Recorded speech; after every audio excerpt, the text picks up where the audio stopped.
So after finishing up the conceptual part, हम लोग questions देखेंगे one by one.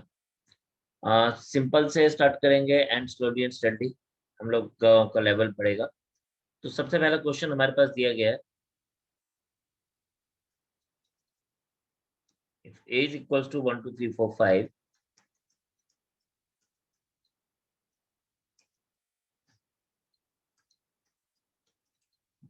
b is equals to 2 4 6,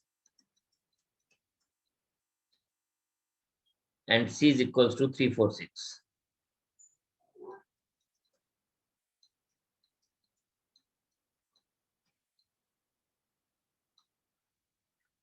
Then A union B intersection C.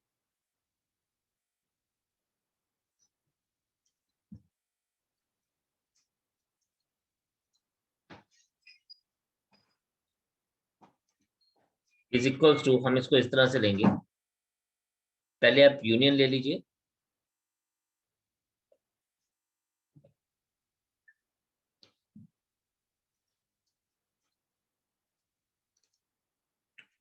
so it becomes 1 2 3 4 5 and 6, and then A union B intersection C. तो directly हम देख सकते हैं कि 1 2 3 4 5 6 का 3 4 6 के साथ क्या कॉमन पार्ट है, तो it is 4 6. This the answer.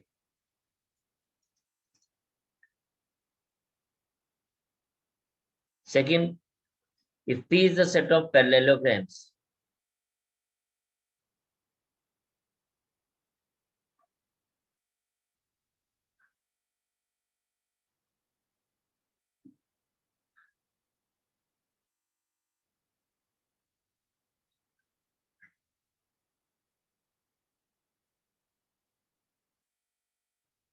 so P is the set of parallelograms and T is the set of all trapezium. P intersection T is. अब P is a parallelogram. Parallelogram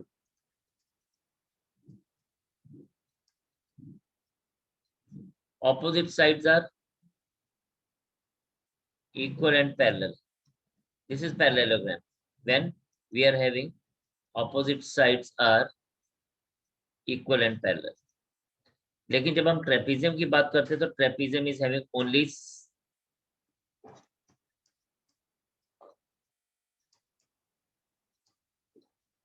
single pair of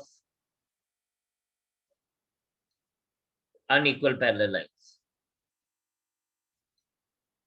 So they are having unequal parallel lines, so they are not in anything in common. They are different figures altogether. So जब हम A intersection B की बात करेंगे तो it is equals to 5. So it doesn't have anything in common. So we will be considering it as it is 5. Question number 3, आप देख लीजिए कि क्या दिया गया. क्वेश्चन नंबर 3 दिया गया है x is equals to 4 raised to power n minus 3n minus 1 and belongs to n. यानी हमें यहाँ पे n की वैल्यूज डालनी है. x आ जाएगा हमारे पास, अगर हम n को 1 डालते हैं तो 4 1 जा 4, 4 raised to power 1 is 4, minus 3 into 1 1 3 minus 1, तो हमारे पास 4 minus 4 0 हो जाएगा. अगर हम यहाँ पे 1 2 डालते हैं तो 4 स्क्वायर 16 माइनस 2 3 जा 6 माइनस 7, तो ये 9 आ जाएगा. अगर n इज इक्वल्स टू 3 डालेंगे तो इसी तरह से ये 54 हो जाएगा. n इज इक्वल्स टू 4 डालेंगे तो ये हमारे पास 243 आ जाएगा. और ये बात इसी तरह से आगे कंटिन्यू हुई.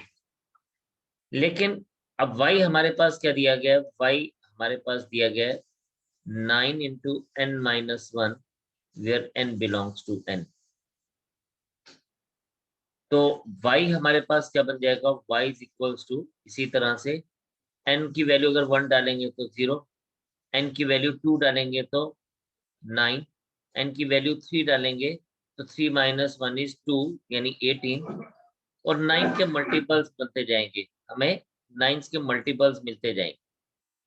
Now if we see the things closely तो हमारे पास क्या आ जाएगा, हमारे पास आ जाएगा here x is subset of y and if x is subset of y then x union y is equals to y, क्योंकि अगर एक सेट दूसरे का सबसेट होता है तो यूनियन में हमेशा बड़ा सेट ही हम लोग लेके चलते हैं. तो x union y is equals to y.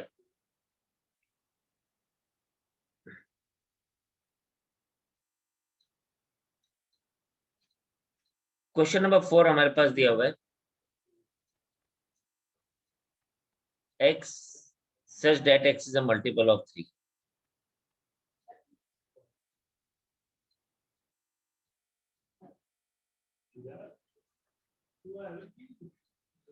And D हमारे पास दिया हुआ यानी ए हमारे पास है एक तरह से 3, 6, 9, 12, 15, 18 एंड सो ऑन.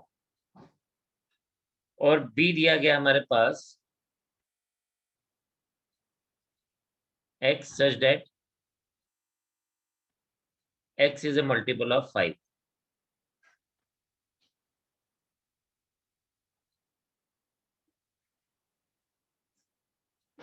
तो बी हमारे पास क्या आ जाएगा 5, 10, 15, 20 एंड सो ऑन. अब जब इसने हमसे पूछा ए इंटरसेक्शन बी, तो ए इंटरसेक्शन बी में आपने हमेशा बात ध्यान रखनी है कि जब भी इस तरह का क्वेश्चन होगा हमें कॉमन एलिमेंट्स देखने हैं और कॉमन एलिमेंट्स इन दोनों के एलसीएम होगा. 3 और 5 का एलसीएम यहाँ पे 15 और आगे जाते तो 30 मिलता और आगे जाते तो 45 मिलता. तो हमारे पास ए इंटरसेक्शन बी जो होगा वो इसके मल्टीपल्स होंगे. इसके 15 is with the first, 15 is if we see तो एलसीएम ऑफ 3 और 5 ले लीजिए. LCM of 3 and 5 is 15 और A इंटरसेक्शन B में हमारे पास क्या आ जाएगा, A इंटरसेक्शन B में हमारे पास आ जाएगा मल्टीपल ऑफ दिस. तो अगर हम लोग यहाँ पे देखेंगे तो हमारे पास A intersection B will be considered as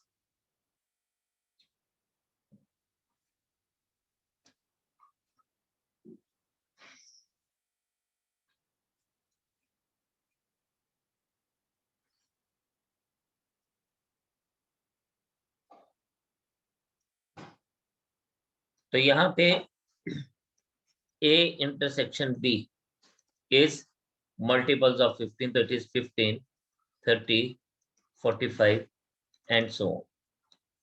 So this will be the value for us. This will be the answer for us. तो आपने इसको ध्यान से देखना है, जब भी ऐसा क्वेश्चन आएगा आपने हमेशा क्या लेना है, आपने हमेशा इनका एलसीएम लेना है. नाउ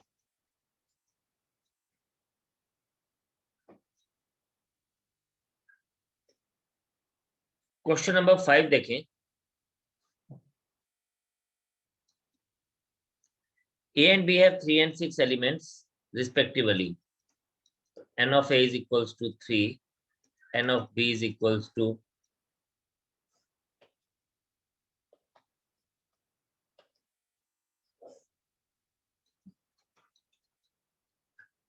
और ये बोलता है what can be minimum number of elements in A union B. हम लोगों ने पढ़ा था minimum number of elements is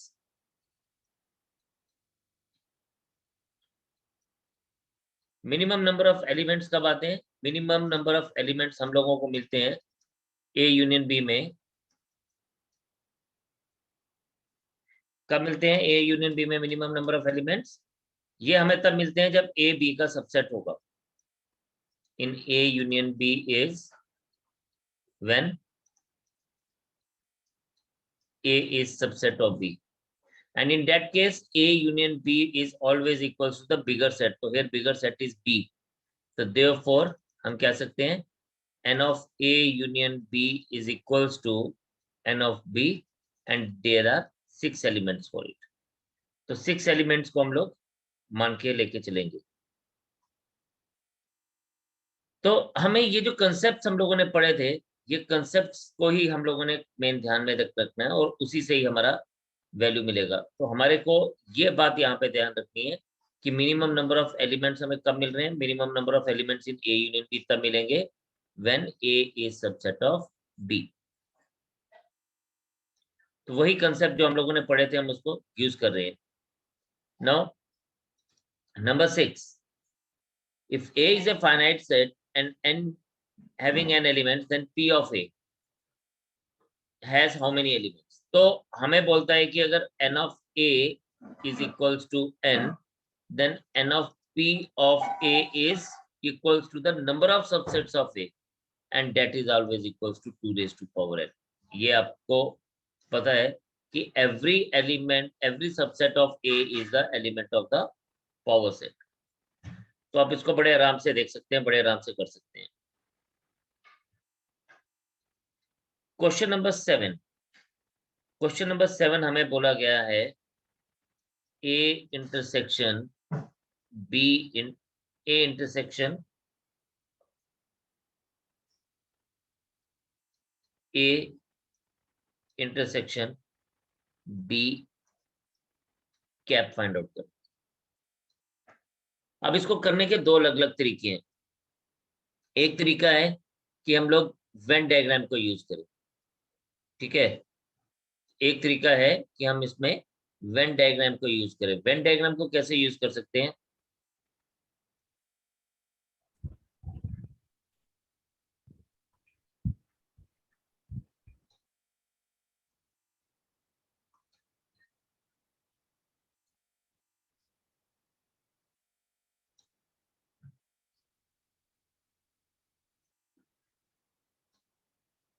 अब ये हमारे पास ए एंड बी आ गया। अगर आप देखें तो ये जो पार्ट है, ये पार्ट है हमारे पास ए इंटरसेक्शन बी। इसका मतलब जो इसका ए इंटरसेक्शन बी का क्या है, कॉम्प्लीमेंट, उसको मैं ये ब्लू लाइंस के साथ डिनोट कर रहा हूं। ये ए इंटरसेक्शन बी का कॉम्प्लीमेंट है। इफ यू सी, तो ये ए इंटरसेक्शन बी का कॉम्प्लीमेंट है। Anything outside A intersection B is its complement, right.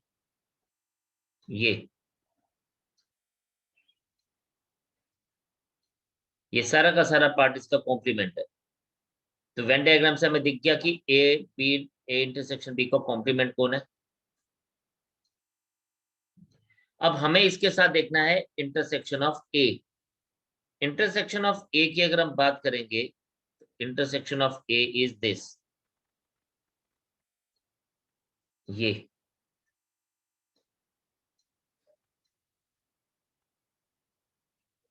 तो ए, अब हमारे पास जो ऑप्शंस हैं वो है A, no this is not the answer.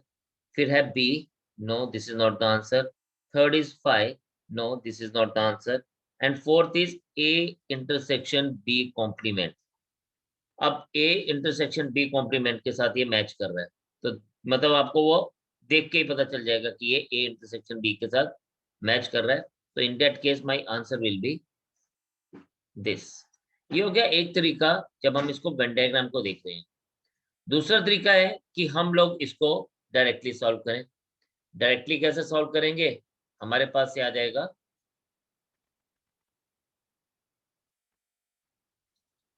A intersection B complement. हम इसको ऐसे लिख सकते हैं, this thing can be written as by De Morgan's law, the inner thing can be written as A complement union B complement.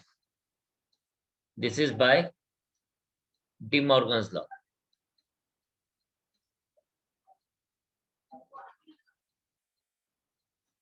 And then distributive property use करेंगे तो आ जाएगा A intersection A complement. Union A intersection B complement.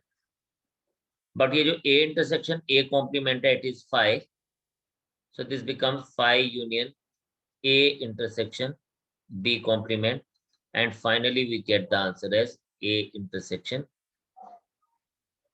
B complement. So this is the answer. तो हम इसको बड़े आराम से इस तरह से लेके चल सकते हैं। तो आपके पास दोनों मेथड है, या तो आप वेन डायग्राम वाला मेथड यूज करें, मैं मोस्टली वन डायग्राम वाला मेथड यूज करता हूँ, मुझे वो कन्वीनियंट लगता है एज कम्पेयर टू कि मैं आइडेंटिटीज यूज करूँ, या फिर आप इसको डायरेक्टली इस तरह से आइडेंटिटी यूज करके भी बात कर सकते हैं। वेन डायग्राम में जैसे हमारे पास नेक्स्ट क्वेश्चन है, A and B are two sets. अब इसने हमसे पूछा what is A intersection A union B. ठीक है, तो हम इसको क्या लेके चल सकते हैं, A intersection A union B. तो आप इसको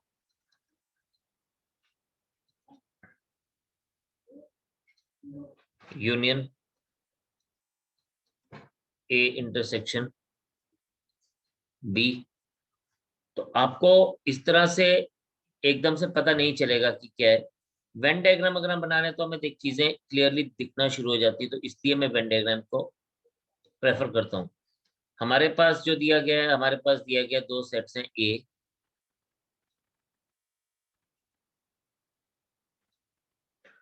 एक सेट है ए और एक सेट है बी। ए यूनियन बी, तो आप देखें A union B is whole of this set.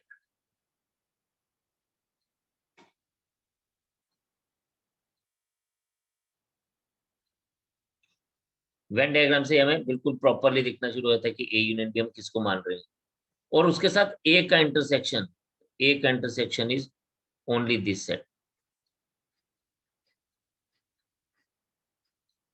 तो this is equals to A, तो A is the answer for this. तो इसमें हमें वेन डायग्राम से हमें हेल्प मिल जाती है to find out the things very very easily. Next देखेंगे क्वेश्चन नंबर 9, थोड़ा सा टेक्निकल है, मजेदार होने वाला है। क्वेश्चन नंबर 9 में हमारे पास बोल रहा है if A is equals to 5 and set 5। ठीक है, ये बोलता है पावर सेट ऑफ ए, तो power set of A is set of all the subsets. तो आपको पता है कि हम लोग क्या करते हैं, हम लोग पावर सेट ऑफ ए के लिए हम लोग सभी सबसेट को सेट में डाल देंगे। तो power set of A, if I have to write, सबसे पहले 5 एक empty set, then first 5 means this 5 as an element, हम इसको किस में डालेंगे, हम इसको ब्रैकेट में। Then I am having second 5 which is a set, which is itself a set, तो इसको एलिमेंट सबसेट बनाने के लिए डबल ब्रैकेट में लाना पड़ेगा। And then I am having whole of the set A. अब ये मेरे पास इसके चार के आगे सबसेट्स आ गए, बिकॉज हमारे पास n ऑफ a was 2, तो नंबर ऑफ सबसेट्स 4 होने चाहिए, और जब नंबर ऑफ सबसेट 4 होने चाहिए तो पावर सेट के अंदर यही चार एलिमेंट्स आएंगे। So that makes our answer, this is the answer for this. तो आपने देखा कि हम लोगों ने चीजों को सिर्फ कंसेप्ट के बेस के ऊपर हम लोग इसको यहां तक लेके आए। अब क्वेश्चन नंबर 11 देखें।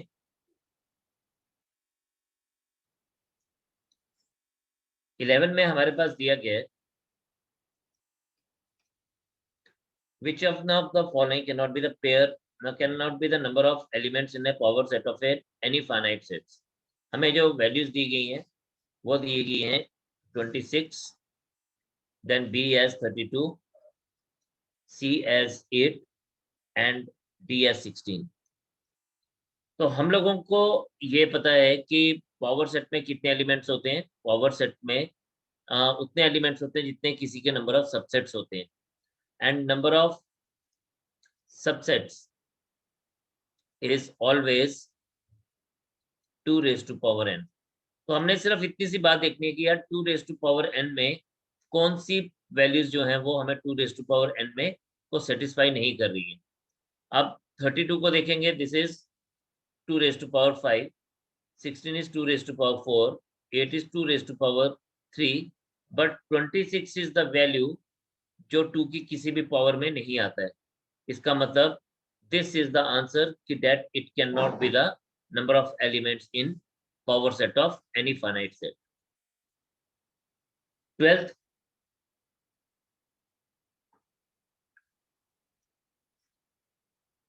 let A and B be two non-empty sets, subsets of a set X such that A is not subset of B।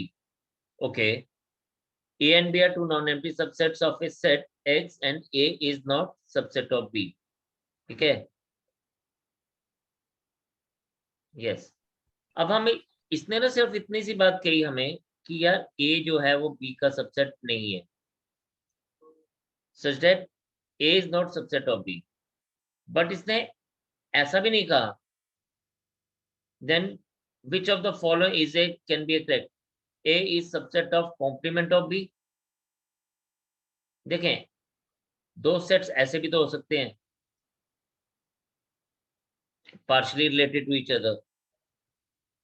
तो अगर मैं इसको A सेट ले लूं, इसको B सेट ले लूं, तो of course A is not subset of B। This is set X, A is a subset of complement of B। ठीक है, ये बोलता है A is subset of complement of B।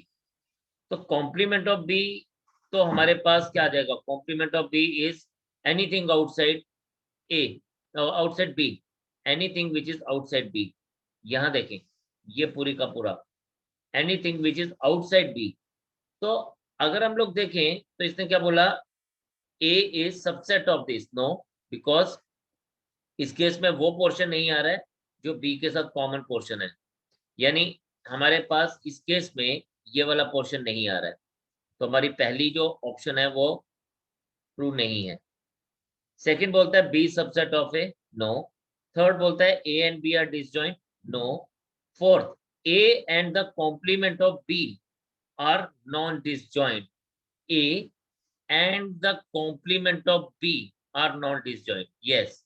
तो this is the right answer. तो इस case में हमारा डी ऑप्शन आएगा।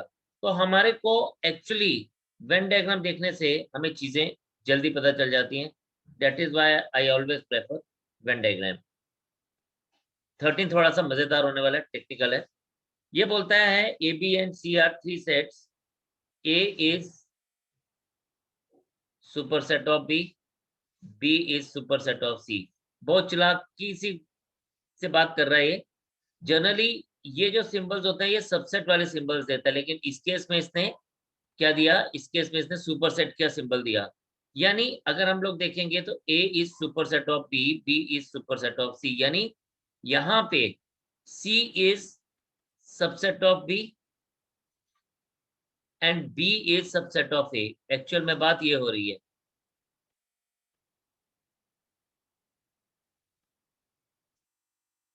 एक्चुअल में बात हो रही है कि A is superset of B, B superset of C, यानी C is subset of B and B is subset of A। Actual में बात इसने हमें ये बता दी।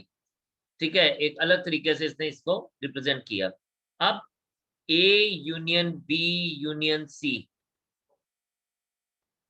हमें पता है जब एक सेट बड़े सेट का एक सेट दूसरे सेट का सबसेट होता है तो union is always the bigger set, and here the bigger set is A and A intersection B intersection C।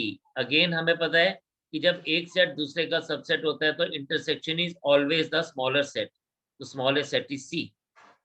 अब इसने क्वेश्चन जो हमसे क्या पूछा, इसने क्वेश्चन पूछा, इफ यू सी हियर, इसने क्वेश्चन पूछा A union B union C minus A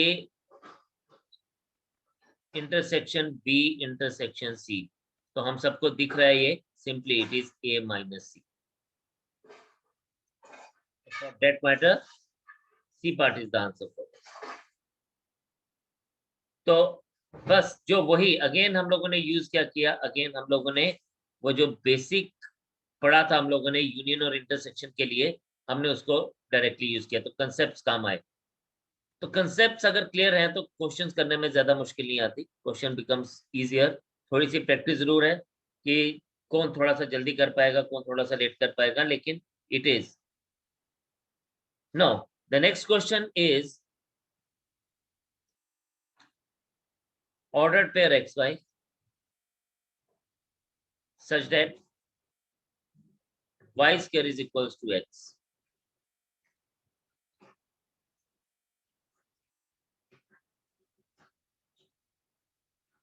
and xy belongs to R.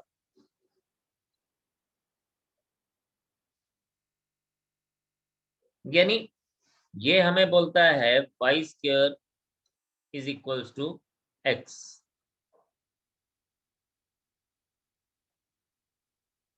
या इसको हम ऐसे भी बोल सकते हैं x का स्क्वायर रूट इज y. ठीक है, तो this could also be said like that कि y is equals to root of x. तो इसको हम लिख सकते हैं ऐसे 1 1 2 root 2 3 root 3 4 2 and so on. ये हमें x a का वैल्यू मिल गया. b हमें बोलता है x Y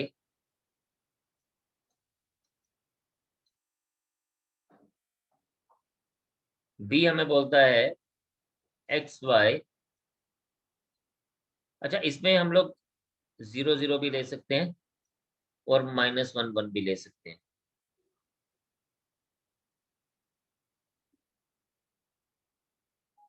sorry sorry sorry sorry 1 -1 ले सकते हैं.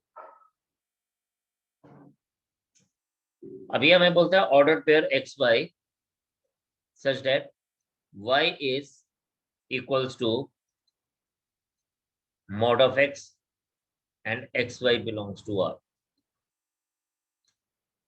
यानी b के ऑर्डर पेयर भी हमारे पास ऐसे बन सकते हैं कि y is mod of x, ये 1 लेता हूं तो ये 1 आ जाएगा, ये 2 लेता हूं तो 2 आ जाएगा, -2 लेता हूं तो भी +2 आ जाएगा, -3 लेता हूं तो +3 आ जाएगा, 0 लेता हूं तो 0 आ जाएगा, और -1 लेता हूं तो +1 आ जाएगा. अब अगर आप यहाँ पे देखें a इंटरसेक्शन b की बात कर रहे हैं, तो a इंटरसेक्शन b में बाकी कुछ कॉमन है तो नहीं, लेकिन ये दो एलिमेंट्स जो हैं ये कॉमन है. सो इट इज, अगर हम इसकी बात करें तो ये हमारे पास क्या आएगा, दिस इज 1 1 एंड 0 0. -1 और 1 यहाँ पे है और यहाँ पे +1 और -1 है, because y was equals to root of x. तो अगर y का वैल्यू x का वैल्यू 1 लेता हूँ, यानी या y square is equals to x लेता हूँ, y square is equals to x लेता हूँ, तो -1 का स्क्वायर भी x हो सकता है और +1 का स्क्वायर भी x हो सकता है. इसलिए यहाँ पे बहुत सारे बच्चे इसमें कंफ्यूज हो सकते हैं, ये वाला ऑर्डर पेयर जो है इसमें कंफ्यूज हो सकते हैं. तो इसमें आपने जो बात दी है उसको बड़े ध्यान से समझना है. तो ये ऑर्डर पेयर हमारे लिए नहीं बना है, ये ऑर्डर पेयर और ये ऑर्डर पेयर अलग अलग ऑर्डर पेयर है. दैट इज वाई बहुत सारे लोग आंसर 3 लिख सकते हैं 2 की जगह, बट राइट आंसर इज 2. तो n of a intersection b is equals to 2. This is the correct answer.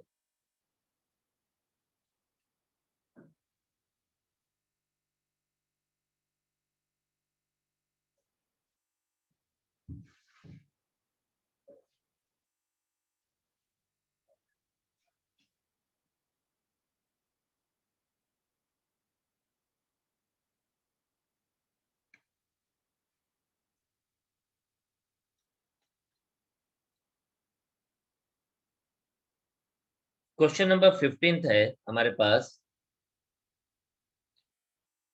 x and y is the set of all positive divisors of 400 and 1000, including 1 and the number. Then x intersection y. ठीक है, तो आप यहां पे देखें कि हमारे पास highest common factor क्या है 400 और 1000 का.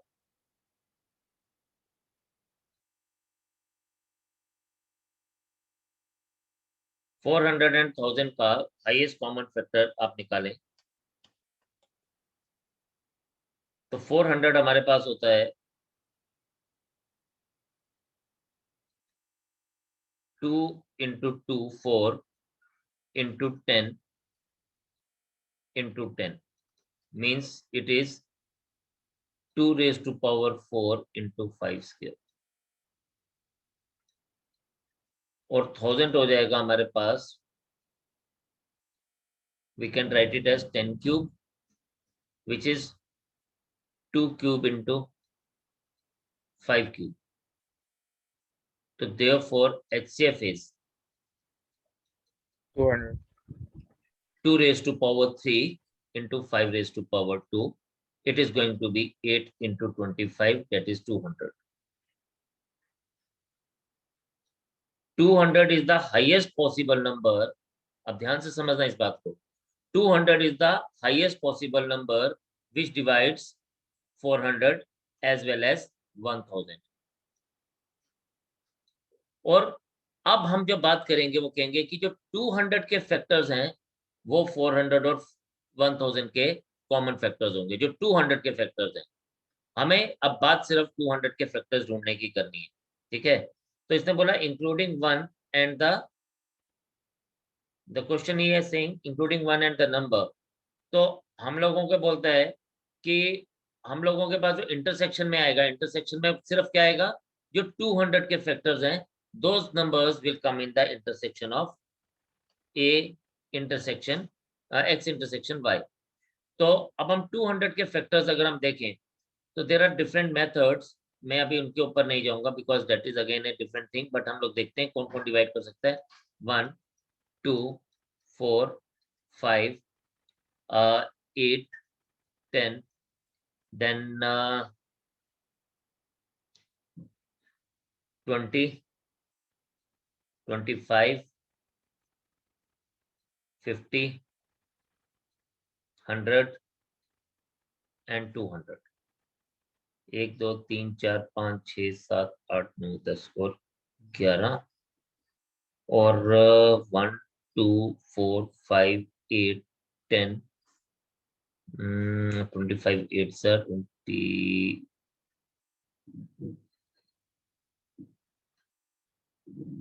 1 2 4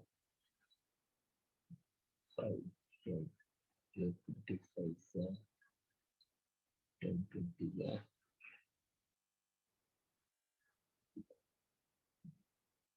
40 is one more. So there are total of 12. So 12 is the answer for us.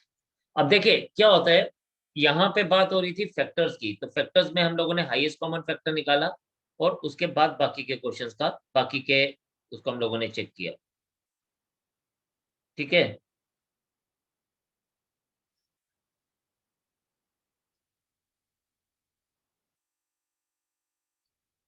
Then एक क्वेश्चन है बीच में मैं कुछ क्वेश्चंस आप खुद से ट्राई भी करेंगे definitely.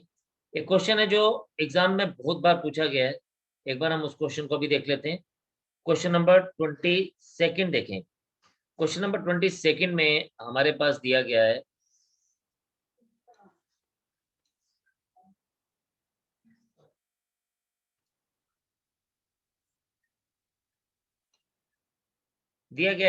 two finite sets have m and n elements. The number of elements in power set of first set is 48 more than the total number of elements in the power set of second set. Then the value of m and n are. तो यहाँ पे अगर हम देखें power set में अभी हमने सीखा कि नंबर ऑफ एलिमेंट्स हमेशा क्या होते हैं, वो 2 की पावर होंगे. तो अगर हम लोग लिखते हैं कि n of set A is equals to m, तो number of power set of a should be 2 raise to power n. अगर हम लोग बोलते हैं n of b is equals to n, then number of power set of b is equals to 2 raise to power n. And इसने बोला कि 2 raise to power m minus 2 raise to power n is equals to 48, right. और हमें बताना है कि वो m और n की वैल्यू क्या है. तो ये बात तो हम लोगों को समझ आ गई कि भाई ये दोनों का हमारे पास जो बात है वो ये है कि ये डिफरेंस हमारे पास 48 आना चाहिए. लेकिन एक और इम्पोर्टेंट चीज है, हमें दो पावर्स ऐसी यहाँ पे हिट एंड ट्रायल करके ऑप्शन से लेनी है कि जिसका डिफरेंस हमें 48 मिले. तो आप देखें, हम ए पार्ट अगर लेते हैं, 2 raise to power 7 minus 2 raise to power 6 आता है 128 minus 64, that is equals to 64. ये बात नहीं बनी हमारी. इसका मतलब कि ये हमसे छोटा होना चाहिए. बी हमारे पास है 2 raise to power 6 minus 2 raise to power 3, यानी 64 माइनस 8, इट इज 56. ये बात भी नहीं है हमारी. थर्ड है हमारे पास 6 एंड 4, यानी 2 raise to power 6 minus 2 raise to power 4, it is 64 minus 16 equals to 48. Yes, this is the correct answer for us. तो ऐसा क्वेश्चन एग्जाम में बहुत बार पूछा गया, so you have to be very very particular about it कि ये question हम लोगों को आना ही चाहिए. ठीक है. नाउ एक और क्वेश्चन है, question number 24.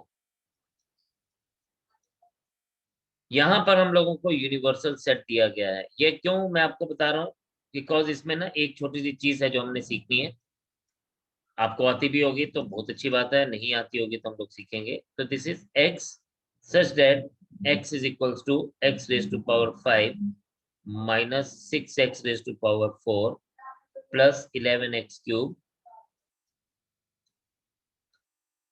Minus 6x square equals to 0. तो ये हम लोगों को एक्चुअली इसकी वैल्यू फाइंड आउट करने को बोल रहा है, यानी x की वैल्यूज फाइंड आउट कर रहा है. तो हमें यूनिवर्सल सेट में x की वैल्यूज फाइंड आउट करनी है. तो इसको हम किस तरह से सॉल्व करेंगे, x raise to power 5 minus 6x raise to power 4 plus 11x cube minus 6x square is equals to 0. x square common ले लीजिए, we are left with x cube minus 6x square plus 11x minus 6 is equals to 0.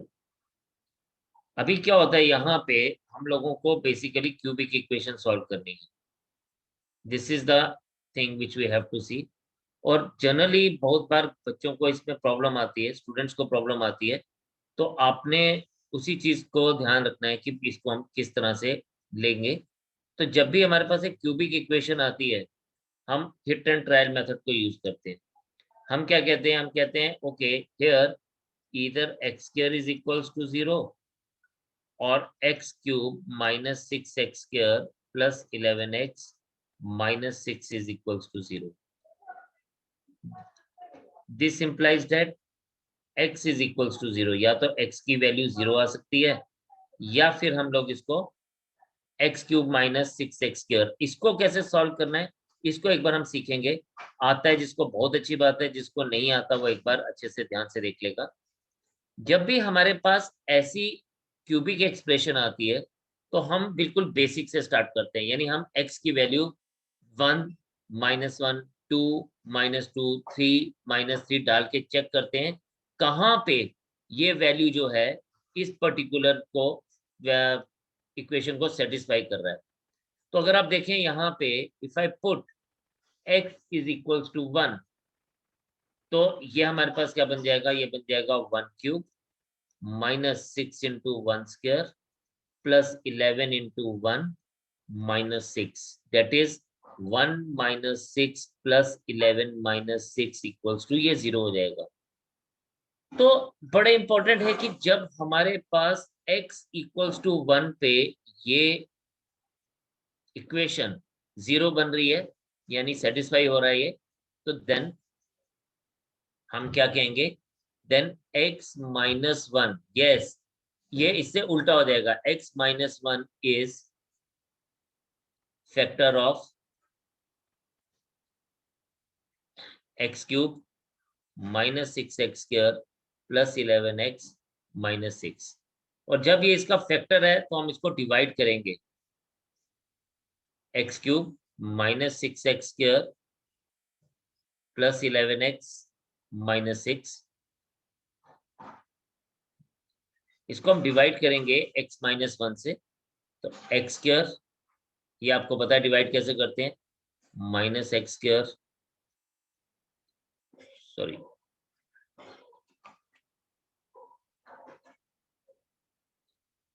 तो ये आपके पास आ जाएगा minus five x square plus 11x minus six, तो minus five x के साथ multiply करेंगे तो ये बन जाएगा minus five x square plus six x, sorry plus five x,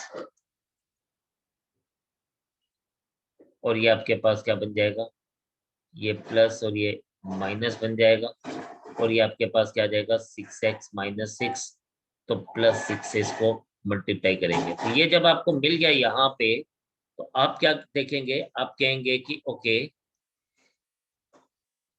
हमारे पास क्या बन जाएगा, हम इसको फैक्टराइज करेंगे, बिकॉज हम सबको पता है dividend is equals to divisor into quotient plus reminder.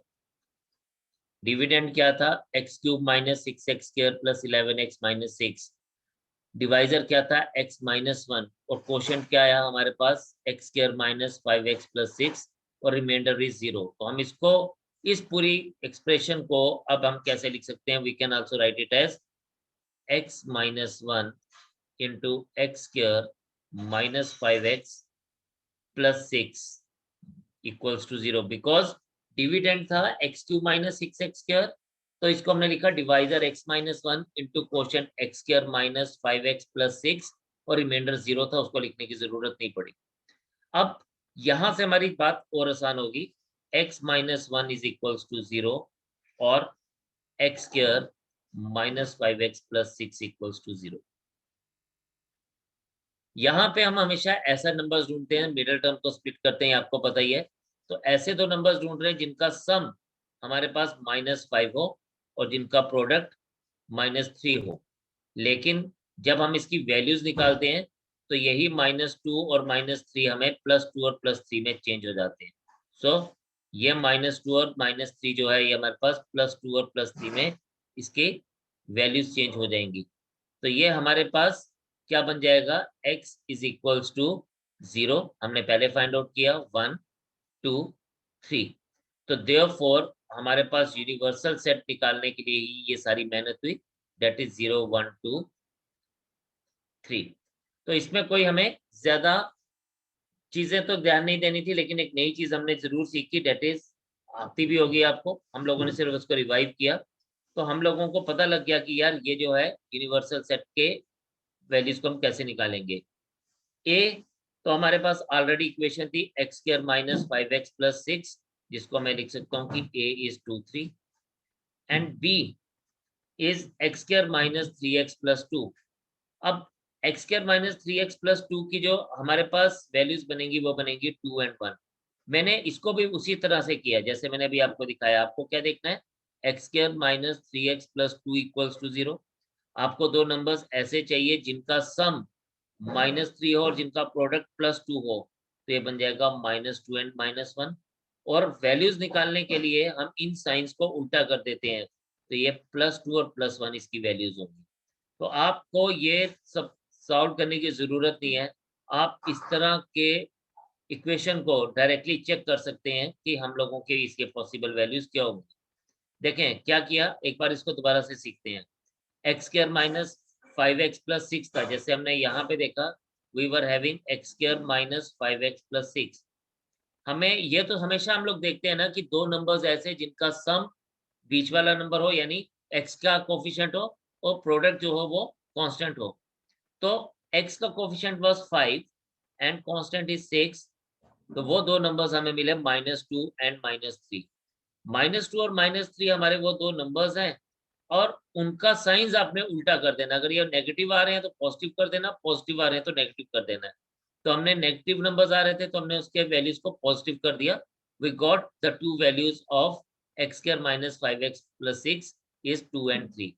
तो इवेंचुअली a के इक्वेशन सेम थी, तो a के वैल्यूज हमें 2 3 मिली, b की वैल्यू हमें 2 1 मिली।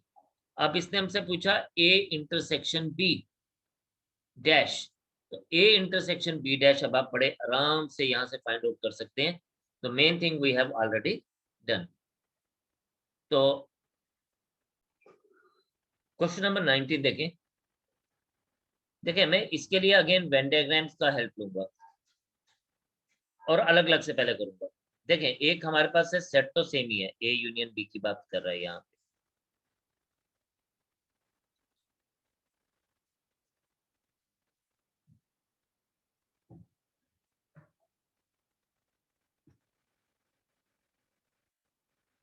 ठीक है, हम लोगों के पास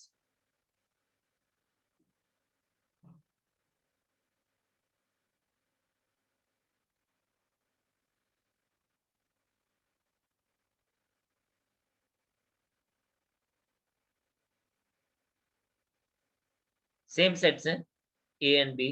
बस मैं दोनों को पहले अलग अलग करके आपको, इसने बोला ए यूनियन बी डैश हमें पहले में निकालना है। तो A union B dash is something which is outside this, तो A union B dash is all of this thing.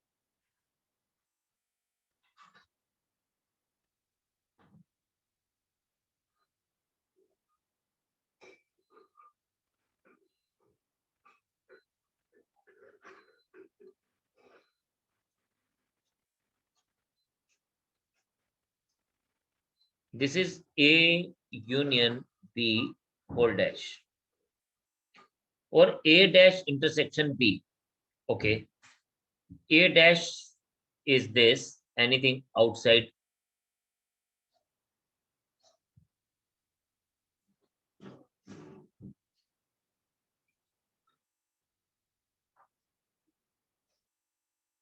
This is A dash जो मैंने ग्रीन पोर्शन से ग्रीन से शेडिंग की है, और इसका इंटरसेक्शन B के साथ, if I talk about its intersection with B, so it is only this portion of the sets.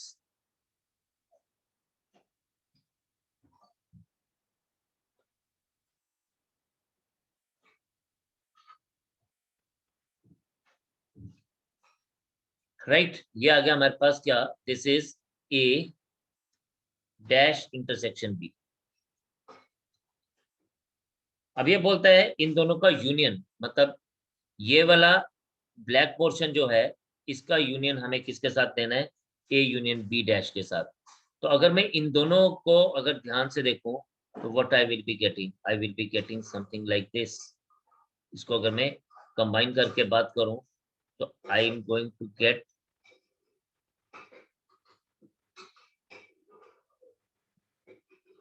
Something like this, मतलब ये वाला पोर्शन, ये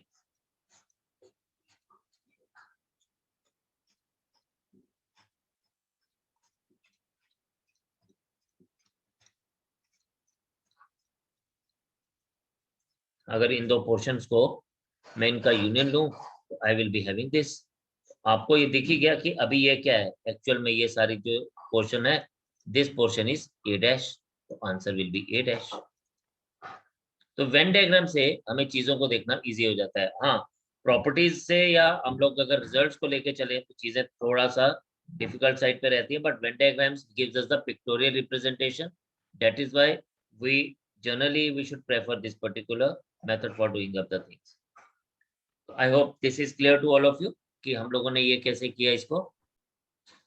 सो क्वेश्चन नंबर 23, क्वेश्चन नंबर 23 में हमारे पास क्या दिया गया है, क्वेश्चन नंबर 23 में दिया गया है हमारे पास, if a intersection b is not equal to 5, then what is number of elements of greatest possible numbers of A delta B, ये हमसे पूछा गया। तो हमें क्या गिवन है? हमें गिवन है कि A intersection B is not equal to 5। इसका मतलब कि N of A intersection B could not be 0। And we know कि हम ए डेल्टा बी को कैसे लिख सकते हैं। हम ए डेल्टा बी को N of A union B minus N of A intersection B लिख सकते हैं, अगर हमें N of A delta B निकालना है। And N of A union B को I can also write it as N of A plus N of B minus N of A intersection B, और ये minus A intersection B as it is ही रहेगा। This is an of A plus N of B minus 2 times A intersection B. अब हमारे पास N of ए पता है 7, N of B पता है 6, और ये वैल्यूज सबसे कम तब आएगी ए इंटरसेक्शन बी के नंबर ऑफ एलिमेंट्स, जो मिनिमम नंबर ऑफ एलिमेंट्स होते हैं वो तो 0 होते हैं। बट प्रॉब्लम हमारे पास यहाँ पे ये है कि हमें ये 0 नहीं ले सकते, क्योंकि हमें बताया गया है A intersection B is not equal to 5। तो हम लोग क्या करेंगे? हम लोग इसकी नेक्स्ट मिनिमम वैल्यू को लेके चलेंगे। The next minimum value will be 1। तो माई greatest possible answer is 7 plus 6 minus 2, that is 11. So this is the answer for this. तो होप ये कंसेप्ट आपको क्लियर हो गया। ये हम लोगों को कहाँ से मिला? ये हमें ए डेल्टा बी की सेकंड रिजल्ट से मिला, जो हम लोगों ने A union B minus A intersection B पढ़ा था। तो हर एक रिजल्ट को हम लोगों को ध्यान से देखना है, काम आता है। देखिए जैसे यहाँ पे है। तो अब आप आज इन सब का प्रैक्टिस करेंगे, कंसेप्ट को एक बार दोबारा से अच्छे से देखेंगे और इन क्वेश्चंस को ब्लास्ट करेंगे। तो आज इतने रखते हैं, नेक्स्ट सेशन में दोबारा से मिलेंगे। तब तक के लिए इजाजत दीजिए। जय हिंद।